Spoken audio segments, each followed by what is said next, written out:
Bismillah, I am Shaikh Nasiruddin Tusi, a Shia scholar dedicated to the pursuit of knowledge and serving the Shia community. Throughout my life, I have strived to unravel the mysteries of the universe through my works and writings.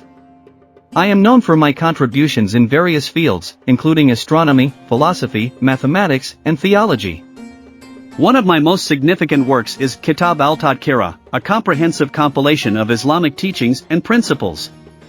This book has become an invaluable resource for scholars and students in guidance and understanding of Shia beliefs and practices. I have also made great strides in the field of astronomy. I established observatories and developed groundbreaking astronomical instruments.